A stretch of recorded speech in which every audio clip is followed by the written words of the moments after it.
Dvodnevni teniski meč Marej Trojicki danas je bio jedan od najdramatičnijih događaja na turniru. Srećnici su ga gledali na tribinama, oni manje srećni na džinovskim ekranima Roland Garros.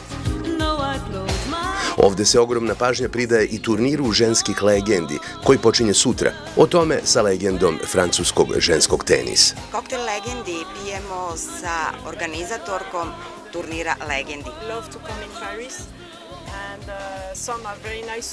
Sve legendarne tenisarke vole da dođu u Pariz. Neke od njih vežu prelepe uspomene, kao Martinu Navratilovu, Martinu Higgins, Davenportovu, Natašu Zverevu pa Fernandezovu.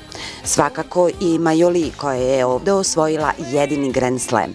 Jednom rečju, sve vole da se vrate i da igraju, da se zabave, jer mi se ovde jako dobro družimo.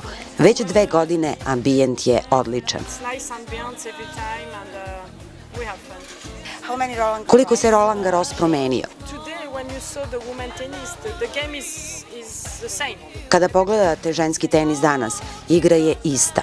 Svako igra istu igru, isti su stil, drop shotovi, udaraju loptu snažno i odlično se kreću. U odličnoj su kondiciji, ali zaista nema taktike u igri. I mislim da to nije previše dobro za ženski tenis, da gledate isti tenis. Šta mislite o srpskom tenisu? Jeleni, Ani, ali svakako i o neizbežnom Novaku Đokoviću. Novak Đoković igra neverovatno dobro. Na Davis Cupu protiv Francuske je bio neverovatan. Mislim da ima izuzetno veliku šansu da ove godine triumfuje, jer prosto igra čudesan tenis. Gledala sam ga protiv Gaskea. Gasquet je igrao najbolji tenis u svom životu, a Đoković je ipak bio puno bolji.